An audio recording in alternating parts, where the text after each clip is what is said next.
ಬಂಟ್ವಾಳ ತಾಲೂಕಿನಲ್ಲಿ ಮರಳು ದಂಧೆ ನಡೀತಾ ಇದೆ ಎನ್ನುವಂತಹ ಆರೋಪವನ್ನ ಮಾಜಿ ಸಚಿವ ಬಿ ರಮಣತ್ರಯ್ಯವರು ಮಾಡಿದ್ದಾರೆ. ಮಾತ್ರ ಅಲ್ಲ, ಈ ಬಗ್ಗೆ ಜಿಲ್ಲಾಧಿಕಾರಿಗಳಿಗೆ ದೂರನ್ನ ಕೂಡ ಕೊಟ್ಟಿದ್ದಾರೆ. ದಕ್ಷಿಣ ಕನ್ನಡ ಜಿಲ್ಲಾಧಿಕಾರಿ ಕಚೇರಿಯಲ್ಲಿ ಜಿಲ್ಲಾಧಿಕಾರಿಗಳಿಗೆ ಈ ಬಗ್ಗೆ ದೂರನ್ನ ಸಲ್ಲಿಕೆ ಮಾಡಿ ಪರವಾನಗಿ ಪಡೆದಂತಹ ವ್ಯಾಪ್ತಿಯನ್ನ ಹೊರತುಪಡಿಸಿಯೂ ಕೂಡ ಮರಳು ದಂಧೆ ನಡೀತಾ ಇದೆ.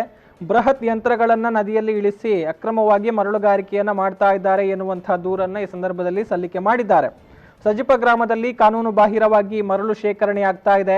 ಈ ಒಂದು ಮರಳುಗಾರಿಕೆಗೆ ಸ್ಥಳೀಯ ಶಾಸಕರ ಬೆಂಬಲ ಕೂಡ ಇದೆ. ದೂರು ಕೊಟ್ಟಿದ್ರು ಕೂಡ ಗಣಿ ಮತ್ತು ಕಂದಾಯ ಜೊತೆಗೆ ಪೊಲೀಸ್ ಇಲಾಖೆಗಳು ಕ್ರಮವನ್ನ ಕೈಗೊಂಡಿಲ್ಲ. ಇದರಿಂದ ಸರ್ಕಾರದ ಬೊಕ್ಕಸಕ್ಕೆ ದೊಡ್ಡ ಮಟ್ಟದಲ್ಲಿ ನಷ್ಟ ಆಗ್ತಾ ಇದೆ. ಈ ದೂರನ್ನ ಸ್ಥಳೀಯ ಗ್ರಾಮಸ್ಥರ ಮೂಲಕ ಜಿಲ್ಲಾಧಿಕಾರಿಗಳಿಗೆ ಕೊಡ್ತಾ ಇದ್ದೇವೆ ಎನ್ನುವಂತಹ ಮಾತುಗಳನ್ನ ಕೂಡ ಇದೇ ಸಂದರ್ಭದಲ್ಲಿ ಮಾಜಿ ಸಚಿವ ಬಿ ರಮಣತ್ರಯ್ಯಗಳು ಹೇಳಿದ್ದಾರೆ. ಇನ್ನು ಜಿಲ್ಲಾಧಿಕಾರಿಗಳು ಈ ಬಗ್ಗೆ ಕೂಡಲೇ ಕ್ರಮವನ್ನ ತೆಗೆದುಕೊಳ್ಳಬೇಕು, ಯಾವುದೇ ರೀತಿಯ ಒತ್ತಡಗಳಿಗೆ ಮಣಿಯದೆ ನಿರ್ದಾಕ್ಷಿಣ್ಯವಾಗಿ ಕ್ರಮವನ್ನ ತೆಗೆದುಕೊಳ್ಳಬೇಕು ಎನ್ನುವಂತಹ ಮಾತುಗಳನ್ನ ದೂರು ಕೊಟ್ಟಂತಹ ಬಳಿಕ ರಮಣತ್ರಯ್ಯಗಳು ಹೇಳಿದ್ದಾರೆ.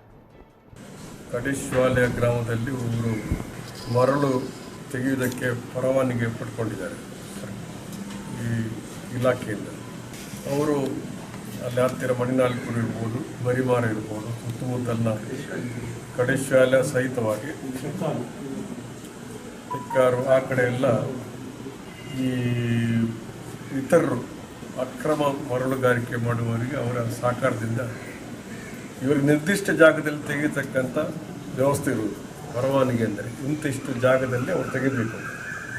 ಆ ಜಾಗದ ವ್ಯಾಪ್ತಿಯನ್ನು ಮೀರಿ ಅವರು ಅನೇಕ ಕಡೆಗಳಲ್ಲಿ ಮರಳು ತೆಗಿತಾರೆ. ಮತ್ತು ನದಿಗೆ JCB ಹಾಕಿ ಮರಳುಗಾರಿಕೆ ಮಾಡ್ತಾ ಇದ್ದಾರೆ. 1 ಟನ್ ಮಿಷಿನ್ ಹಾಕಿ ತೆಗೆಯುತ್ತಾ ಇದ್ದಾರೆ. ನಮ್ಮ ಬಂಟ್ವಾಳ ತಾಲೂಕಿನಲ್ಲಿ ನಮ್ಮ ಸಜ್ಪದಲ್ಲಿ ಅದನ್ನು ಶೇಖರಣೆ ಮಾಡುವಂಥ ವ್ಯವಸ್ಥೆ, ಅದು ಕೂಡ ಕಾನೂನು ಬಾಹಿರವಾಗಿ ಶೇಖರಣೆ ಮಾಡ್ತಾ ಇದ್ದಾರೆ.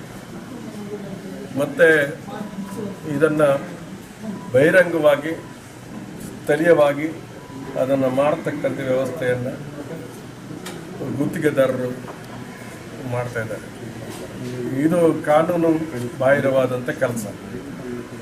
ಇದಕ್ಕೆ ಸ್ಥಳೀಯವಾಗಿ ಸ್ಥಳೀಯ ಶಾಸಕರು ಸಹಿತವಾಗಿ BJPಯವರ ಸಂಪೂರ್ಣವಾದಂಥ ಬೆಂಬಲ ಇದೆ. ಆದ್ದರಿಂದಾಗಿ ಇಲಾಖೆಯ, ಅದು ಗಣಿ ಇಲಾಖೆ ಇರ್ಬೋದು, ಕಂದಾಯ ಇಲಾಖೆ ಇರ್ಬೋದು ಅಥವಾ ಪೊಲೀಸ್ ಇಲಾಖೆ ಇರ್ಬೋದು, ಅಗತ್ಯ ಕ್ರಮವನ್ನು ಕೈಗೊಳ್ತಾ ಇಲ್ಲ. ಅಂದರೆ ಶಾಸಕರು ಒತ್ತಡದಿಂದಾಗಿ ಆ ಕ್ರಮವನ್ನು ಕೈಗೊಳ್ತಾ ಇಲ್ಲ.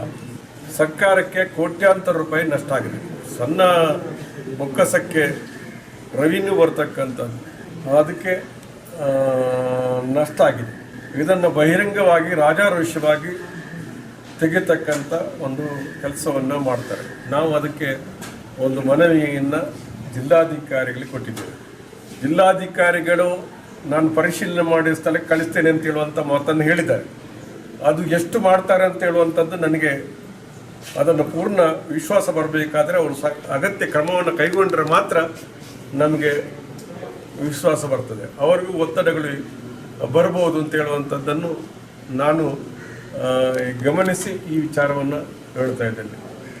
ಆದ್ದರಿಂದಾಗಿ ಇವತ್ತು ಒಂದು ಕಾಲದಲ್ಲಿ ಹೇಳ್ತಾ ಇದ್ರು, ನಾನು ಕೂಡ ಮಂತ್ರಿಯಾಗಿ ಸಾರ್ವಜನಿಕ ಬದುಕಿನಲ್ಲಿ ಇದ್ದಂಥವನು.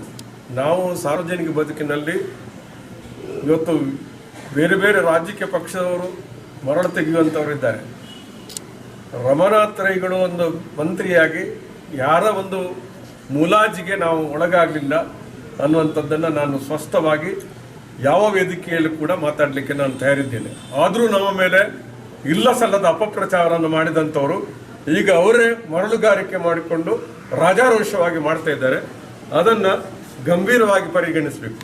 ಇದು ಅದನ್ನು ಪತ್ರಿಕೆಯವರಿಗೆ ನಾವು ಏನು ತಿಳಿಸೋದು ಅಂತ ಹೇಳಿದರೆ, ಇದು ಮರಳು ದಂಧೆ, ಮರಳು ಮಾಫಿಯಾದ ಕೈಯಲ್ಲಿ ಬಹುಶಃ ಇದು ಹಿಂದೆ ಕೂಡ ನಡೀತೈತಿ, ಈಗಲೂ ಕೂಡ ನಡೀತದೆ ಅಂತ ಹೇಳುವಂಥದ್ದನ್ನು ನಾನು ಈ ಸಂದರ್ಭದಲ್ಲಿ ಹೇಳಿಕೊಂಡು, ತಾವು ನಿಮ್ಮ ಮಾಧ್ಯಮದ ಮೂಲಕ ಜನಜಾಗೃತಿಯನ್ನು ಮೂಡಿಸ್ತಕ್ಕಂಥ ಮತ್ತು ಈ ಅಕ್ರಮ ಮರಳುಗಾರಿಕೆಯನ್ನು ಸರ್ಕಾರಕ್ಕೆ ಕೋಟ್ಯಾಂತರ ರೂಪಾಯಿ ನಷ್ಟ ಮಾಡತಕ್ಕಂಥ ಒಂದು